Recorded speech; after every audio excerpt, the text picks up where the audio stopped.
Está no ar Gestão Pública em Debate, um programa do Curso Superior Tecnológico de Gestão Pública do Centro Universitário Internacional Uninter. Este programa ele complementa a formação dos nossos alunos de gestão pública na modalidade à distância. E ele também é transmitido pela CWB TV, TV Comunitária de Curitiba, canal 5 da NET e 72 da TVA. E ele pode ser acessado por todas as pessoas que têm parabólica digital através dos canais da rede EdSat. Este programa ele tem o apoio cultural do Instituto Professor Wilson Pickler. No programa de hoje, nós vamos debater o tema vida. E a questão será: onde há vida? E para isso nós convidamos o advogado e parapsicólogo Estevão Gutierrez Brandão Pontes. Estevão Brandão Pontes, ele além de advogado é pós-graduado em parapsicologia, também tem pós-graduação em Direito Público, é autor deste livro que é o tema do nosso debate de hoje. Onde há vida?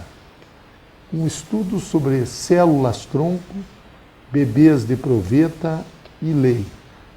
Aliás, este seu livro, professor Estevão, ele foi objeto de uma dissertação, uma monografia no curso de parapsicologia. Sim, ele foi. Eu gostaria que o senhor abordasse os aspectos fundamentais dessa sua obra e depois nós vamos fazer perguntas específicas. Com prazer.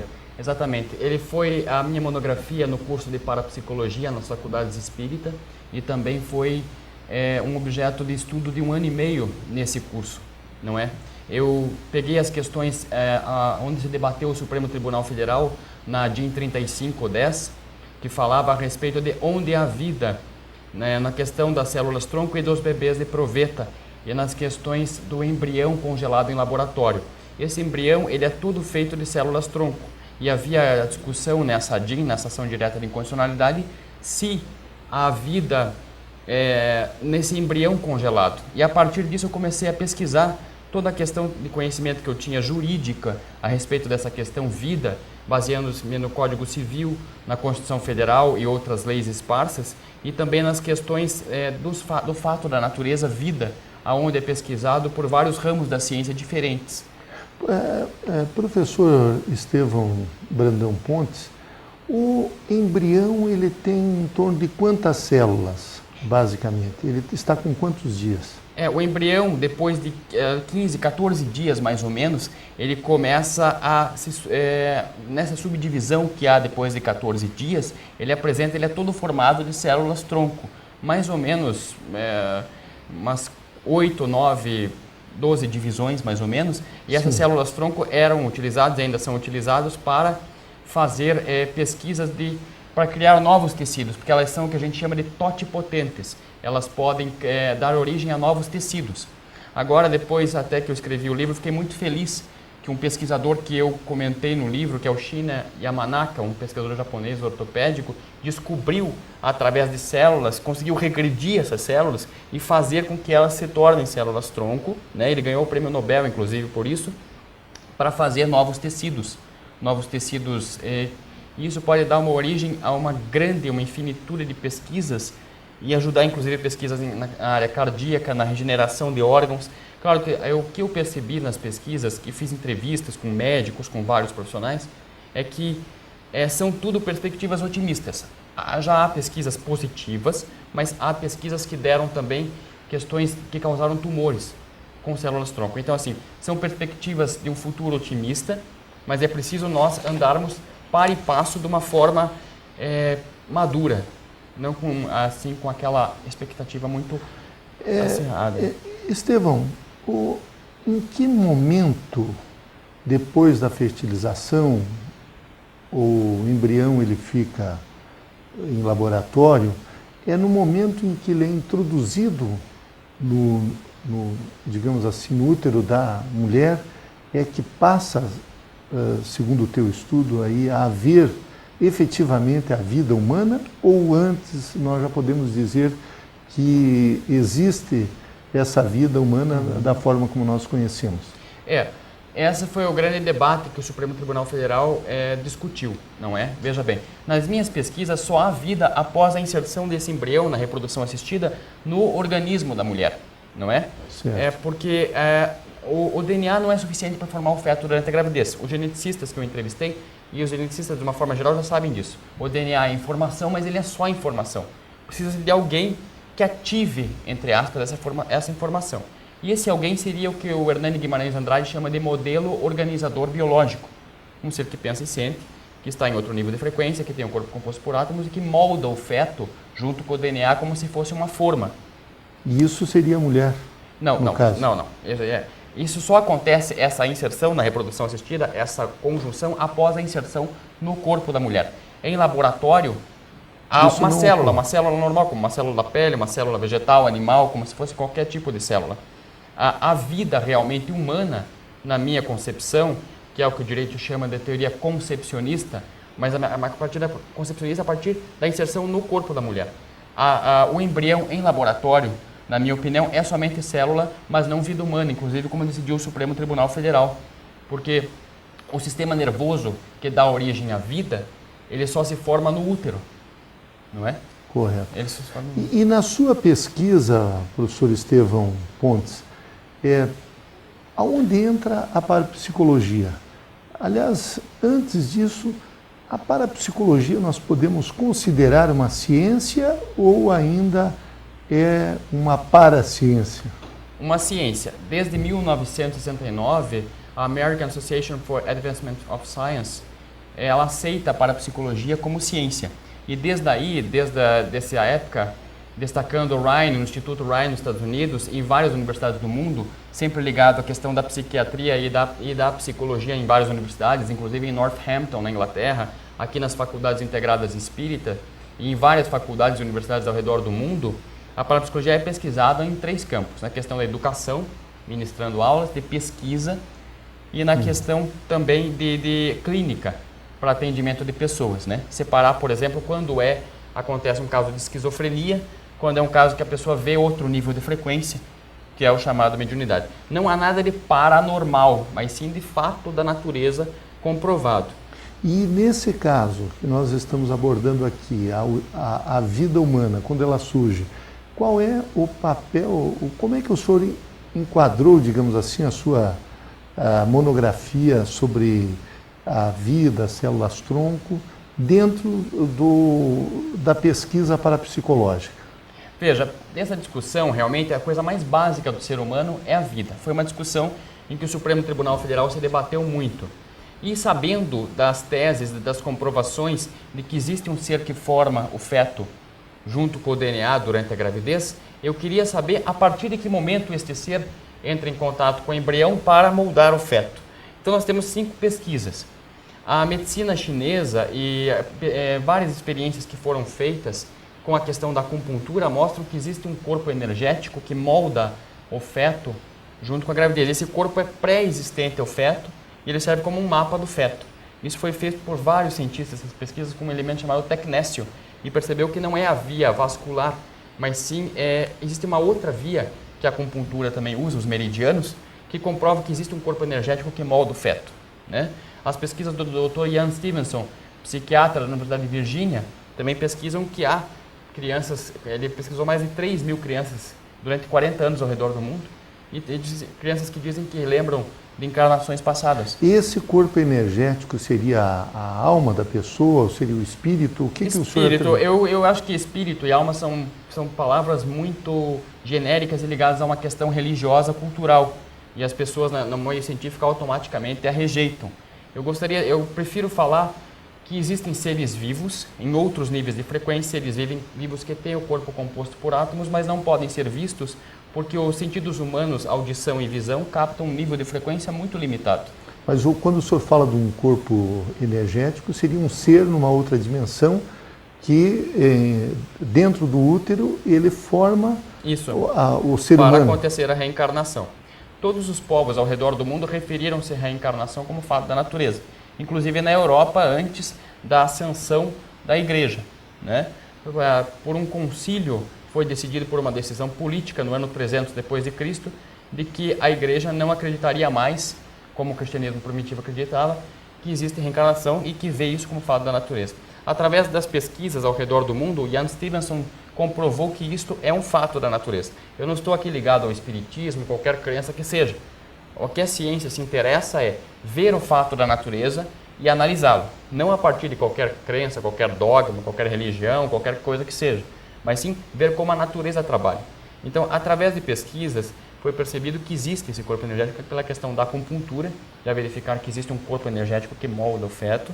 As pesquisas do Dr. Jan Stevenson, do neuropsiquiatra Peter Fenwick, que várias pessoas que ele pesquisou dizem que em cirurgias viram-se fora do corpo também e viram objetos no telhado que era desconhecido da equipe médica, isso assim descartando a hipótese de fraude ou de telepatia inconsciente com a equipe médica.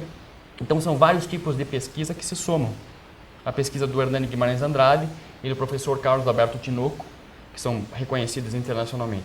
Mas por uma questão cultural, a ciência automaticamente tem alguns ramos da ciência, para não perderem o status, tem medo de afirmar ou falar alguma coisa nesse sentido, ao invés de analisarem as provas, as comprovações.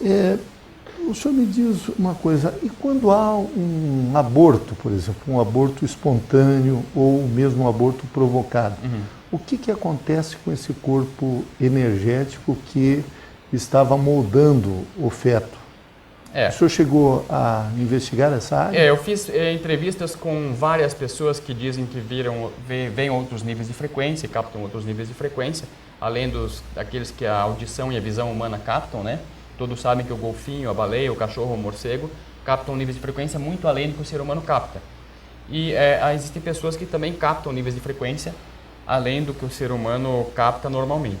Fiz entrevistas com essas pessoas, verifiquei se não era fraude, né?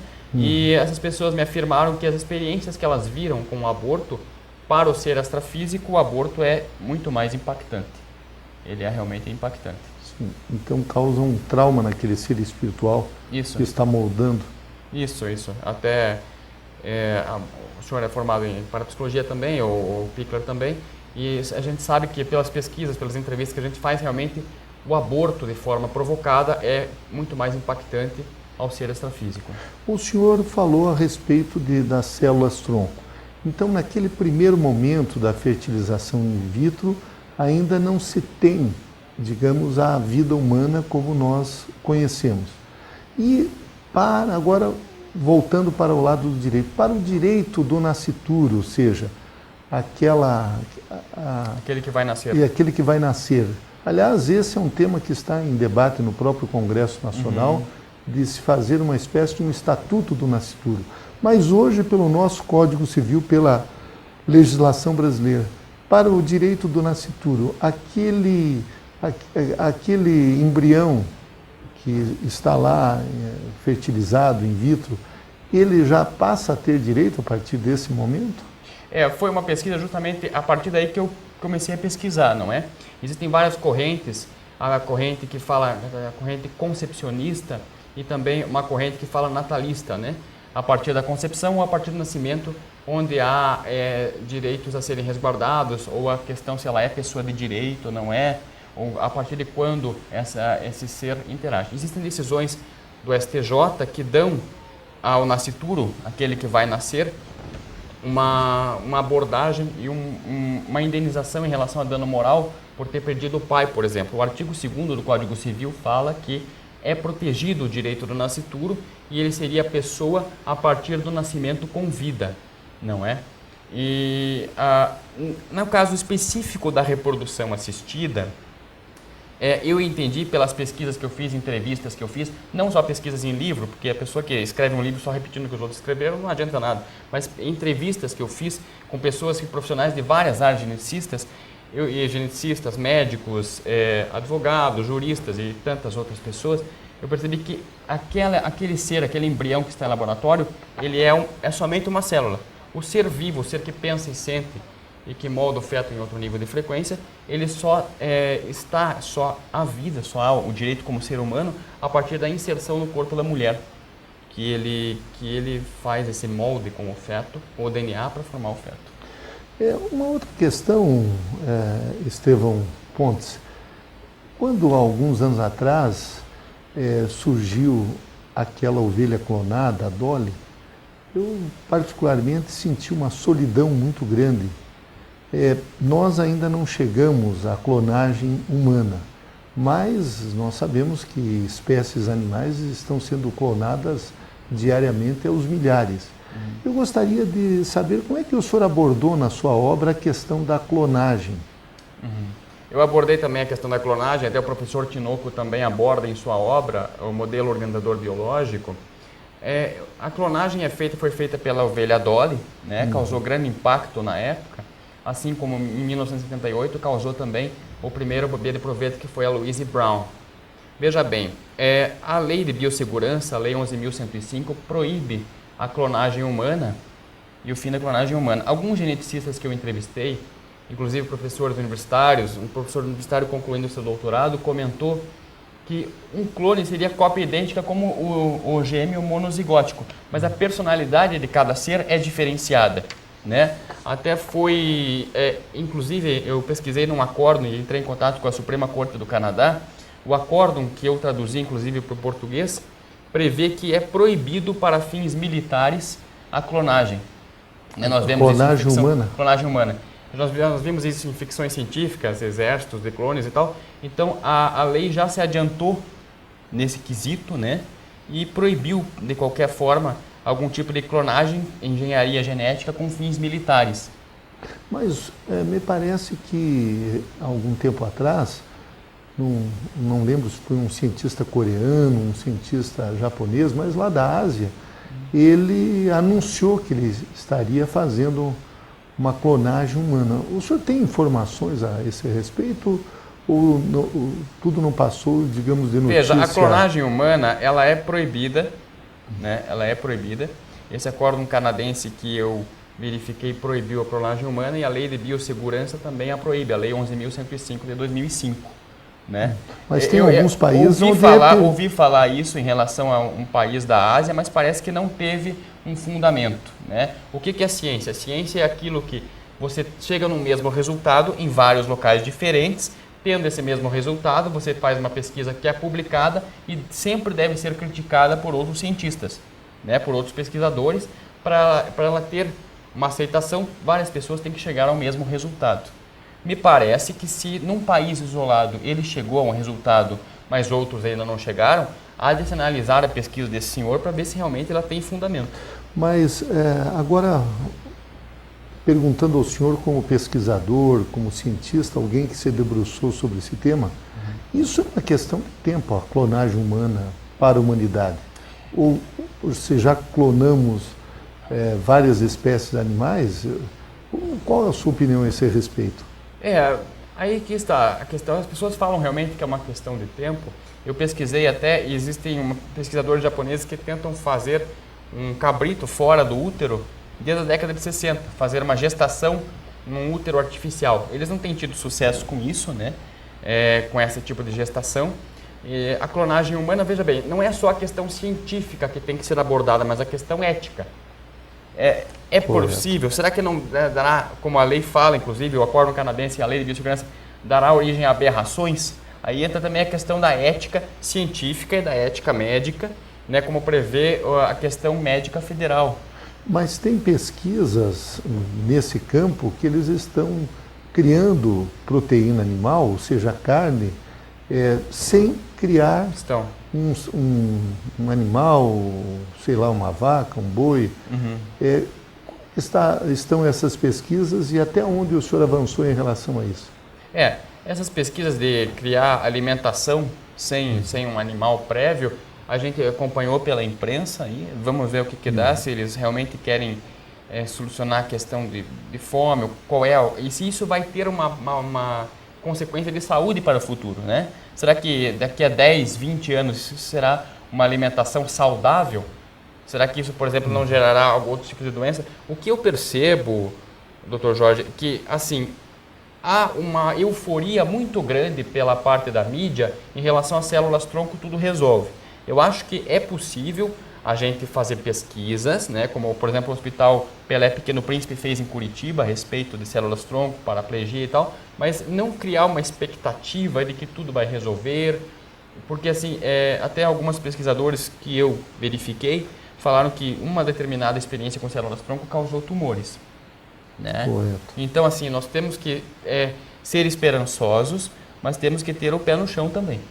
Voltando à questão digamos assim, do aparelho modelador que o senhor colocou aqui na sua obra, Modelo organizador biológico. o modelo organizador biológico, o senhor, nesse seu capítulo sobre parapsicologia, o senhor aborda também a questão do hiperespaço.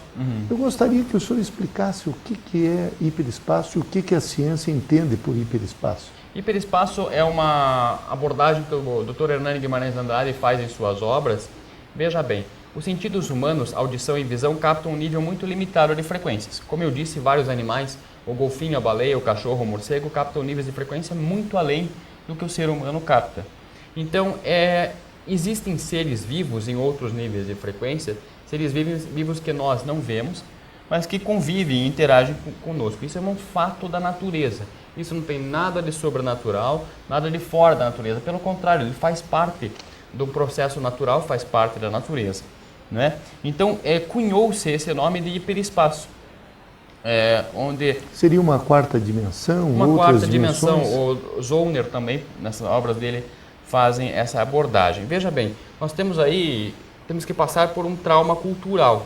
Houve um trauma cultural no Ocidente em que dividiu ciência e religião, né? Ciência para um lado, religião para o outro, né? Como algumas religiões na antiguidade abordavam isso, mas não tinham conhecimento técnico para falar sobre esse fato da natureza, criou-se todo um misticismo e, lamentavelmente, filmes, hoje em dia, espúrios, abordam de uma forma temerosa, medo da morte, zumbis, essa bobajada toda.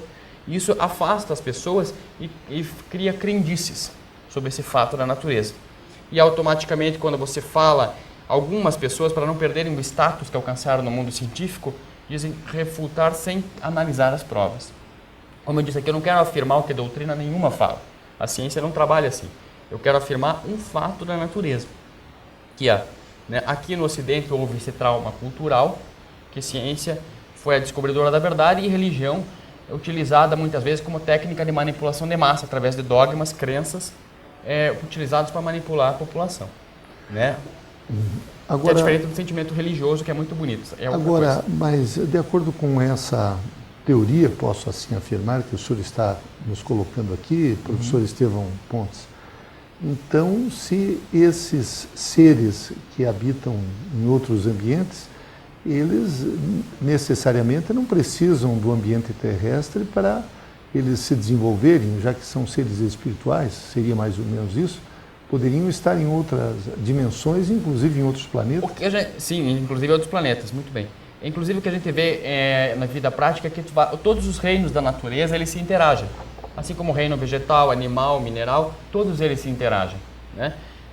Nós sabemos que existem vários estados da matéria, não só aquilo que você aprendeu no colégio, sólido, líquido e gasoso. Existem centenas de estados da matéria.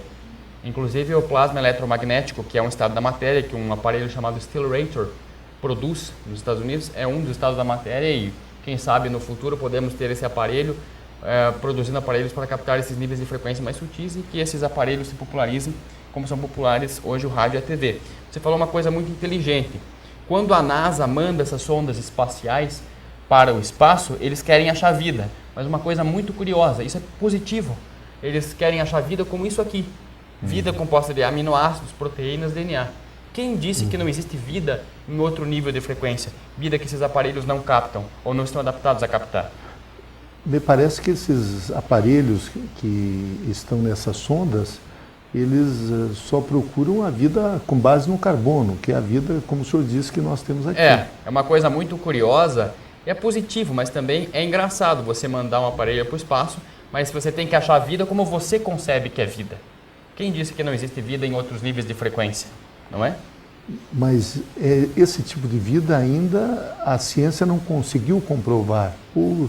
tem algum estudo que possa comprovar Várias. esse Eu tipo? comprovo no meu livro que existem várias pesquisas que se somam, até pesquisadores que não se conheciam, e eu juntei ali, fiz uma conjunção de várias pesquisas que comprovam e dão numa direção de que existem seres vivos em outros níveis de frequência.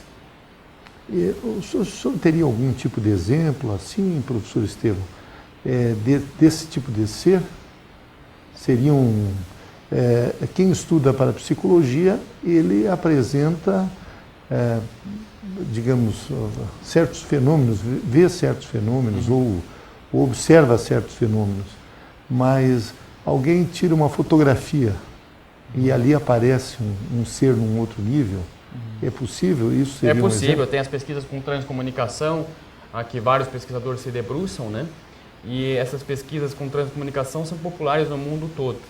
Pesquisas para ver outros níveis de frequência. O que eu digo, uma coisa para você, é lamentável que em algumas partes do mundo, poucas partes, até partes onde há menos instrução, ainda haja ligação de formas de vida em outros níveis de frequência com essas bobagens do tipo filmes de terror, zumbis, essa caixão, cemitério ou algo distante ou místico. Isso atrapalha muito a pesquisa, né? E faz com que automaticamente pessoas que poderiam tirar um arcabouço científico-cultural dessas pesquisas se afastem dessa pesquisa por uma questão cultural, né? É evidente e tem que ser analisado e tem que ser visto quando há fraude.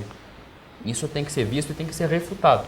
As pesquisas sérias devem ser cada vez mais feitas. O senhor teve como orientador na sua pesquisa o professor Carlos Alberto Tinoco, que sim, além de estudar parapsicologia, também é um grande intérprete dos Vedas e dos Upanishads, ou seja, a cultura indiana, a cultura védica. Eu gostaria que o senhor abordasse também esse aspecto relacionado ao professor Tinoco, seu orientador. Olha, foi um prazer imenso. O professor Tinoco tem uma grande sabedoria, tem um grande contato com vários ramos espiritualistas diferentes, né? Curitiba é uma cidade que tem uma questão muito positiva nesse sentido, parece que Porto Alegre também, Brasília também, tem vários grupos que lidam com esse fato da natureza de forma diferenciada. A Rosa Cruz, a Umbanda, a Maçonaria, a Gnose, a Teosofia, você deve lembrar da Faculdade de Parapsicologia que os parapsicólogos vão a vários grupos para ver como cada grupo lida com esse fato da natureza e com as capacidades psíquicas, são capacidades inerentes a todo ser humano. O professor Tinoco foi um grande orientador e ele tem um conhecimento muito vasto e é uma pessoa muito acessível. E para mim foi um prazer imenso tê-lo como orientador. Então, nós entrevistamos em Gestão Pública em Debate. O tema de hoje foi um pouco mais focada na própria vida, na existência humana. Entrevistamos o professor Estevão Gutierrez Brandão Pontes, e ele que é autor desse livro, Onde há Vida, Células Tronco, Bebês de Proveta e a Lei. Professor Estevão Pontes, eu quero agradecer muito a sua presença nesse programa. Eu que agradeço. E não tenho dúvidas de que o senhor contribuiu para a formação dos nossos alunos. Muito obrigado. Eu que agradeço, foi um prazer. Educar é fazer sonhar, é acreditar no valor das pessoas, ampliando seus horizontes. Educar é realizar. Com a missão de criar oportunidades que transformam a vida de quem precisa, o Instituto Wilson Pickler de Responsabilidade Social faz a diferença para muitas pessoas. Oferece cursos de graduação e pós-graduação à distância, em parceria com o Grupo Uninter e cursos livres de capacitação. Além disso, possui projetos de geração de renda para comunidades carentes. Instituto Wilson Pickler de Responsabilidade Social, acreditando no valor das pessoas através da educação. Retornamos com Gestão Pública em Debate, um programa do Curso Superior Tecnológico de Gestão Pública do Centro Universitário Internacional Uninter. Este programa ele complementa a formação dos nossos alunos de Gestão Pública na modalidade à distância. E hoje nós vamos debater as isenções tributárias aos deficientes. E para isso nós convidamos o advogado Samuel Martins. Samuel Martins é advogado formado pela Universidade Católica, Pontifícia Universidade Católica do Paraná. Ele também tem pós-graduação, especialização em Direito Tributário e o curso de aperfeiçoamento profissional na Escola Superior de Advocacia da Ordem dos Advogados do Brasil. E ele é autor deste livro, Isenção de Impostos para Pessoas com Deficiência e portadores de doenças graves. E em relação aos tópicos abordados neste livro, é que nós vamos conversar com o professor Samuel Martins. Eu gostaria, professor, que o senhor nos colocasse, de um modo geral, quais são as doenças que estão enquadradas, digamos assim, nas isenções tributárias, nas isenções de impostos. De um modo geral, depois nós vamos discorrer sobre vários aspectos aqui da sua obra. Correto. Veja, professor, as doenças, quando nós falamos em doenças graves, toda pessoa que tem uma doença, obviamente que não é uma condição que a pessoa se orgulhe ou tenha satisfação, muito pelo contrário. Então, cada um tem uma impressão com relação a uma mazela, eventual mazela de saúde que essa pessoa sofra, e ela tende a acreditar que a doença dela é grave. Só que nem toda doença é uma doença grave. No caso das isenções tributárias, somente são graves as doenças que a lei diz que são graves. Isso é uma coisa bastante curiosa, porque embora eu possa padecer de uma doença com uma gravidade muito grande que vá conduzir a óbito, se a lei não disser que essa doença é grave, eu não terei direito à isenção prevista na lei. Certo, mas professor Samuel Martins, toda pessoa que é aposentada por invalidez, ela tem algum tipo de isenção de impostos tributários ou não? São boas as chances da pessoa aposentada por invalidez ter algum tipo de direito à isenção tributária. No momento que a pessoa faz essa aposentadoria, requer a aposentadoria, em se tratando de doenças graves, o próprio órgão concessor da aposentadoria, na maioria dos casos o INSS, acaba fazendo a anotação de que aquela aposentadoria está sendo concedida em razão de determinada doença. Se essa doença estiver no rol, né, das doenças graves previstas na lei, a isenção é concedida, a isenção relativamente ao imposto de renda sobre os rendimentos da aposentadoria. É concedida automaticamente. Agora, me diz uma coisa, e quem é que tem direito a essas isenções? Vamos pegar em relação à questão das doenças. O senhor poderia citar alguns exemplos de doenças em que a pessoa, a partir do momento que tem essa doença, ela passa a ter isenções tributárias? Professor, a lei prevê 16 tipos de doenças diferentes que asseguram o direito a uma isenção tributária. Aos doentes graves, a lei assegura a isenção de imposto de renda tão somente. Mas os graves seriam que tipo de doença? Eu vou dizer o rol das 16 doenças, porque eu acho importante, para evitar a gente mencionar apenas algumas, para que os nossos telespectadores eventualmente se enquadrem em alguma dessas doenças aqui, possam acompanhar melhor o nosso raciocínio. Então, a lei diz, professor, que são doenças graves. A AIDS, né? A alienação mental, cardiopatia grave, cegueira, contaminação por radiação, a doença de Paget em estados avançados, que seria a osteite deformante. Que tipo de doença é essa? É uma doença em que a pessoa vai perdendo as articulações? É uma doença autoimune, um diagnóstico. Eu, na verdade, nunca tive contato com pessoas que tenham me relatado ou me contado de ter alguma pessoa próxima, algum ente com essa doença de Paget, somente na literatura. É meio rara essa doença? Não é uma doença comum. Certo. Temos a doença de Parkinson, essa já é bastante comum, né?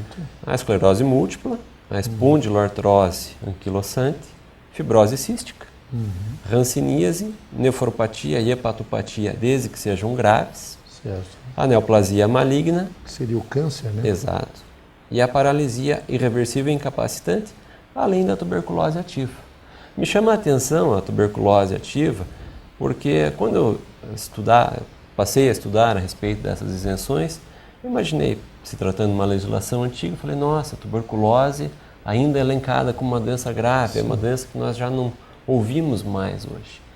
Mas eu fiquei surpreso em saber que é uma doença que ainda ocorre muito no nosso país, principalmente na população carcerária.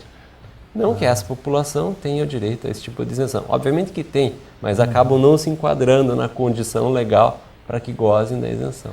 E alguns casos em que a pessoa tem a cura de uma doença. Vamos pegar o último exemplo aqui, a tuberculose. Havendo a Daí cura, a pessoa perde essa isenção? eu acho que até um exemplo melhor do que da tuberculose seria o da neoplasia maligna. Ah, correto. Né? Com o avanço dos tratamentos, é possível reverter uma neoplasia maligna. Nesses casos onde há a cura da pessoa, ela perde o direito à isenção. Isso do imposto de renda? Do imposto de renda. Essa é uma questão bastante importante, professor, que a gente vem trabalhando para deixar isso bastante claro. As isenções que são concedidas para as pessoas portadoras de doenças graves visam a isenção do imposto de renda sobre proventos de aposentadoria, reforma ou pensão. Se essa pessoa portadora de uma doença grave ofere renda do trabalho assalariado, uma renda de aluguéis ou qualquer outro tipo de renda que não seja aposentadoria, reforma ou pensão, essa outra renda não está sujeita à isenção do imposto de renda. Ela terá que recolher o imposto Terá de que renda. recolher o imposto de renda sobre esses outros rendimentos que não o de aposentadoria, reforma ou pensão. Existem outros impostos, vamos pegar aí a nível federal, que uma pessoa que tem uma doença grave, ela pode também ser isenta desse imposto? Esse é o ponto que eu gosto de esclarecer as pessoas. Existem. A gente pode falar do imposto sobre produtos industrializados, o IPI, e o IOF, o Imposto sobre Operações Financeiras. Certo. No entanto, o foco da lei para a isenção do IPI e do IOF, que são tributos federais, como bem lembrou o professor, são as pessoas portadoras de deficiências. Seriam correto. os deficientes físicos, os deficientes mentais, desde que a deficiência seja severa, mental severa ou profunda, né? E os autistas. Além das pessoas portadoras da deficiência visual, os cegos, né? Em relação ao IPI, quando essa pessoa for comprar, por exemplo, um automóvel, ela já tem direito à isenção do IPI? Não é automático essa isenção. Ela deve se submeter a um processo administrativo, munida de laudos médicos expedidos por médicos peritos, de preferência vinculado ao SUS, e de posse desses laudos médicos, ela deve requerer na repartição fazendária, na Receita Federal e na Receita Estadual, já explico o porquê da Receita Estadual, que lhe seja concedida a isenção do IPI e do IOF. O IOF no caso de um financiamento. No caso do financiamento, veja, mas a própria legislação, ela permite inúmeras interpretações. Por quê? Embora haja previsão legal dessas isenções, na legislação o regulamento é todo espalhado. Então, cada lei trata de um ponto da isenção. Com relação ao IPI e ao IOF, diz a legislação que para eu requerer a isenção de IPI, eu devo comprovar capacidade econômica para adquirir o automóvel que eu almejo. Muito bem. Se eu tenho capacidade econômica ou devo comprovar essa capacidade econômica para adquirir um automóvel com a isenção de IPI, pressupõe-se que eu não necessitarei de um financiamento. Correto. Né? Correto. Então não teria por que fazer essa exigência de comprovação de capacidade econômica se a própria legislação, agora a lei do IOF, me assegura que eu, na condição de portador de uma deficiência, na condição de deficiente, eu posso adquirir um veículo com a isenção do IOF, através do financiamento bancário. Se eu vou fazer a aquisição de automóvel com financiamento bancário, utilizando-se da minha isenção do IOF, eu acho incongruente que se exija que eu demonstre capacidade econômica para adquirir um automóvel à vista, para que eu goze da isenção do IPI. Mas a pessoa que tem direito a essa isenção, essa pessoa que tem essa deficiência, ela precisa estar aposentada ou receber um benefício Esse é o da ponto. Previdência Social pela condição de estar... Vamos imaginar dois grupos diferentes. Teria o grupo das pessoas portadoras de doenças graves e o grupo das pessoas portadoras de deficiência. Para esse grupo das pessoas com doenças graves, a isenção é de imposto de renda sobre os rendimentos da aposentadoria, reforma ou pensão. Para esse segundo grupo, que seria o grupo dos deficientes, a isenção assegurada em lei seria a do IPI, do IOF, no âmbito federal, e no âmbito estadual nós teríamos o ICMS e o IPVA. Determinadas situações, como no caso das doenças graves, nós vimos ali, professor, que a paralisia é considerada uma doença grave. Então, no caso de um sujeito que sofra de paralisia, ele teria sim condições de pleitear a isenção do imposto de renda, bem como a isenção do IPI e do IOF. Agora, uma pessoa com tuberculose ativa, por exemplo, ela só tem condições de pleitear a isenção do imposto de renda e não a isenção do IPI e do IOF. Mas isso em função da própria lei que determina isso? Isso em função da própria legislação. Aliás, o senhor traz aqui no seu livro vários tipos de enquadramentos de deficiência. Correto. Até eu gostar. Todos esses enquadramentos de deficiência, todas elas têm essa isenção? Todas elas têm. As que estão elencadas... O senhor poderia até fazer uma leitura para que a gente pudesse Seria interessante colocar a gente mencionar aos nossos telespectadores que tipo de deficiências que têm direito a essa isenção dos tributos federais, né? Então, as deficiências físicas, no rol de deficiências físicas que asseguram o direito à isenção de IPI e IOF, direitos esses exercidos para aquisição de veículos, cuja destinação desse veículo é servir de locomoção, ou seja, é uma forma de inserir o deficiente na sociedade, permitindo a ele o livre exercício do direito constitucional de locomoção, de mobilidade, de ir e vir, são as seguintes: a paraplegia, a paraparesia, monoplegia, monoparesia, tetraplegia, tetraparesia, triplegia e triparesia, hemiplegia e hemiparesia. Isso aqui todos os tipos, espécies de paralisia. Exato. E temos também a amputação ou ausência de membro, paralisia cerebral e membros com deformidade congênita ou adquirida, né? Exceto se tratando de deformidade estética. Quando antes da gente publicar este livro, eu havia escrito um artigo. E esse artigo foi publicado na internet e ele gerou uma demanda de acessos muito grande. E as pessoas passaram a entrar em contato comigo, havia o meu e-mail de contato, mandando perguntas. E relatando seus casos pessoais, perguntando: mas Samuel, eu tenho determinada situação, eu posso usufruir da isenção que o senhor fala no seu artigo? E a gente passou a responder na medida do possível esses questionamentos. E chegou a situação absurda de pessoas dispostas a amputarem parte da mão, parte do dedo, para gozar de um direito assegurado em lei. Eu tive uma mensagem, um e-mail de um leitor que estava disposto a amputar o seu dedo mínimo para tentar uma isenção. Mas aí é um detalhe, não basta você se automutilar, isso é uma coisa absurda, não se deve ser feito isso, nem sequer pensada em tal hipótese. Mas você, como deficiente, deve se submeter também a uma análise pericial, junto a um médico credenciado do Detran. E é esse médico que vai dizer se a tua deficiência se insere em algum desses conceitos, algum dos conceitos das doenças previstas, das deficiências previstas em lei, para que haja a concessão da carteira de habilitação especial. Isso na aquisição de um veículo. Para aquisição de veículo. Falando em deficientes, a gente está sempre pensando na aquisição de veículo.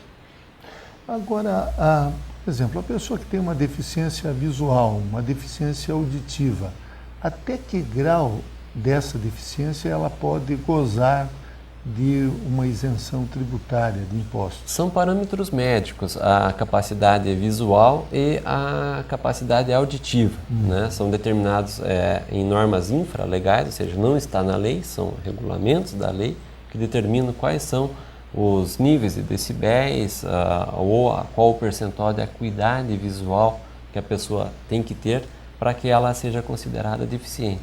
Por exemplo, se uma pessoa tem apenas um olho, exatamente, essa é uma questão muito interessante, professor, porque a lei diz o seguinte, que os deficientes visuais têm direito à isenção, nesse caso, tanto do imposto de renda, quanto para a aquisição de automóveis, IPI e IOF. E a Receita Federal passou a entender o seguinte, não, se a pessoa tem a visão monocular, ou seja, ela é cega apenas de um olho ou tem deficiência em apenas um olho, ela não gozaria dessa isenção, ela não teria direito a esta isenção. Certo. O que passou a ocorrer?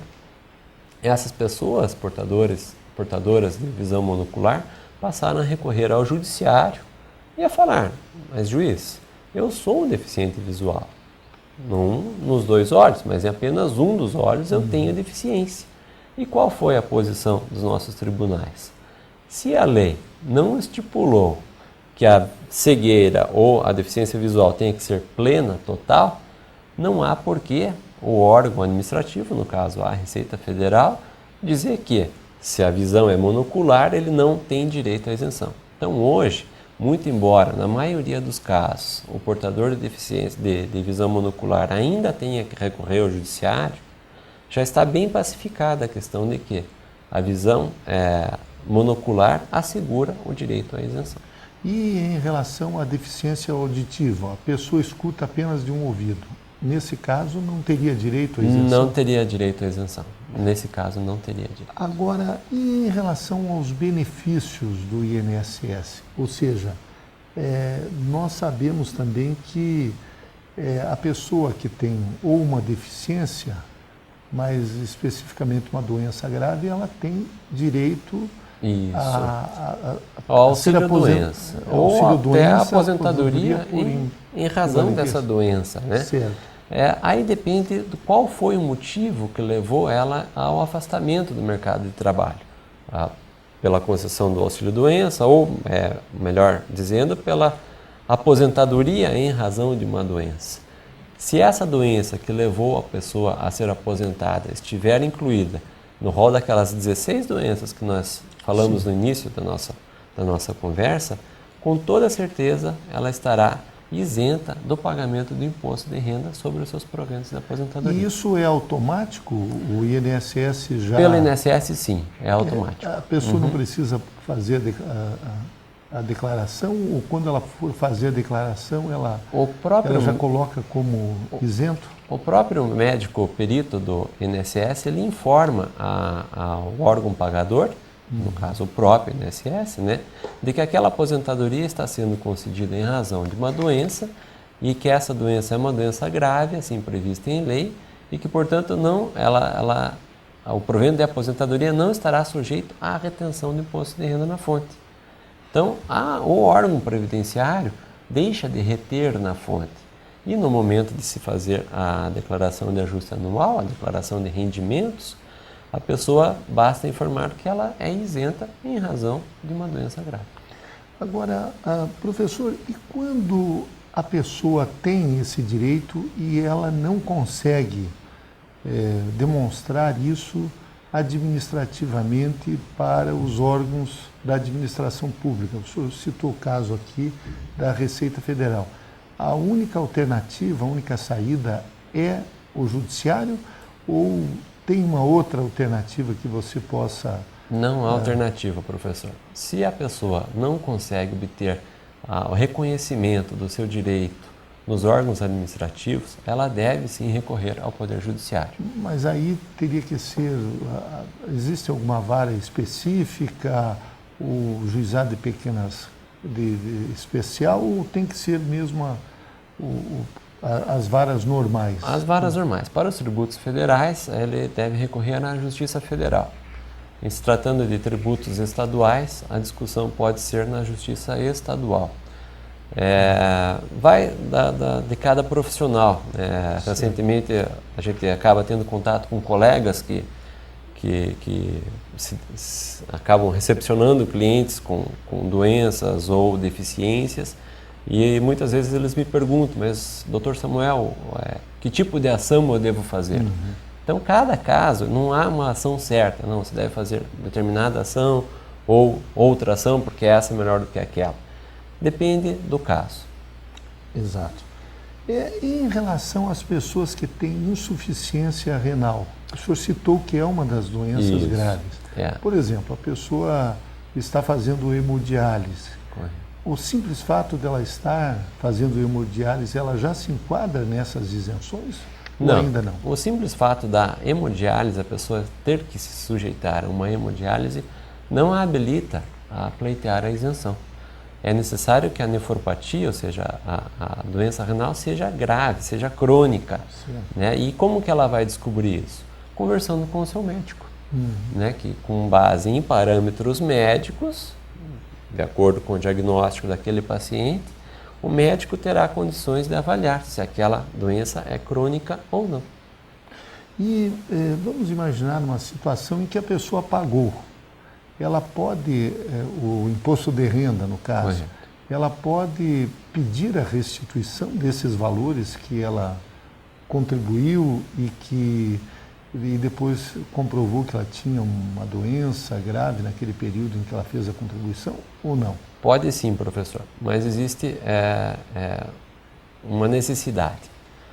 Qual é essa necessidade? O laudo pericial, que reconhece que aquela pessoa tem uma doença grave, deve mencionar a partir de que data se reconhece a existência daquela doença grave. Se o laudo pericial não fizer menção à data de início da doença, vai ser muito difícil que a pessoa consiga reaver aquilo que foi pago ou aquilo que foi retido pela fonte pagadora. Então, é importante que no laudo pericial conste uma data, ainda que estimativa, do momento em que surgiu a doença grave. Então, nós estamos entrevistando o Dr. Samuel Martins, ele que é advogado e autor deste livro, Isenção de Impostos. Eu gostaria, professor, que o senhor também abordasse para nós, o senhor atua efetivamente nessa área, ou seja, como advogado tributarista, mas dá assistência às pessoas que têm problemas com deficiência ou com doenças graves? Veja, professor, o objetivo da publicação desse livro foi para que ele sirva de um manual para que essas pessoas, por si próprias, possam ir atrás dos seus direitos. No momento que a pessoa necessita contratar um advogado, e isso não é necessário, não é obrigatório, a isenção, na maioria dos casos, deixa de valer a pena. Então, qual foi o meu propósito com a publicação desse livro? Entregar às pessoas um manual dizendo: se você se reconhece em algum desses grupos, portador de doença grave ou portador de alguma deficiência, você pode exercer seu direito baseado na lei, seguindo os passos que nós ilustramos em nosso livro. Que seria basicamente obter reconhecimento oficial da existência da condição, doença ou deficiência e pleitear junto aos órgãos administrativos o reconhecimento dessa isenção. Seria um pleito administrativo, então a pessoa mesma poderia formatar e solicitar com base nesses artigos dessas leis que o senhor cita aqui. Sem a necessidade de intermediários, sejam advogados, despachantes, não há necessidade dessas pessoas contratarem intermediários para requererem essa isenção. Só vai ser necessário contratar alguém, daí no caso algum advogado, se o órgão administrativo negar a isenção e a pessoa tenha documentos dizendo que aquela decisão administrativa não poderia ter sido negativa. Ela tem a documentação que comprova que ela se insere nas condições previstas em lei e mesmo assim o órgão administrativo negou a isenção. Aí sim é o momento de contratar um advogado de confiança dessa pessoa que pleiteará judicialmente o reconhecimento da isenção. Agora, evidentemente que uma pessoa que tenha uma deficiência mental gravíssima, severa, ou mesmo autismo, ela terá que fazer isso através do seu representante legal, seja o seu... O seu tutor, curador, os seus pais, a pessoa que é a responsável legal. E veja, professor, uma questão interessante. O senhor comentou das pessoas com deficiência mental. A aquisição do veículo, o veículo não necessita ser dirigido pela pessoa portadora da deficiência. Ele pode ser dirigido por outra pessoa para a locomoção da pessoa com deficiência. Né? E ainda falando sobre o veículo, porque essa é a maior demanda que nós verificamos nesse assunto, isenção de impostos para pessoas portadoras de doenças graves e deficientes, é a aquisição de veículos. Todo mundo quer comprar um veículo, mas não é qualquer veículo. É um veículo de fabricação nacional, com uma limitação de potência, com 4 portas, né? Teria que ser um veículo 4 portas. Por que eu acho importante fazer esse esclarecimento, professor? Porque eu já recebi perguntas, inclusive chegaram a me mandar a fotografia de um veículo que a pessoa intentava adquirir para levar seu filho, segundo o relato que eu obtive, que era um filho que tinha deficiência, e o pai queria comprar o automóvel. E ele mandou a foto de um automóvel muito luxuoso, era uma van. Tudo bem que era uma van, mas não é esse o foco da lei, fazer a compra de um veículo de luxo ou um veículo sofisticado. É um veículo simples que sirva basicamente para a mobilidade da pessoa. Então, nós entrevistamos em Gestão Pública em Debate o advogado Samuel Martins e o tema foi as isenções tributárias aos deficientes. O professor Samuel Martins, ele é autor desse livro, Isenções de Impostos. Eu quero agradecer muito a sua presença em Gestão Pública em Debate e não tenho dúvidas de que o senhor contribuiu na formação dos nossos alunos. Muito obrigado. Espero que sim. Obrigado, professor.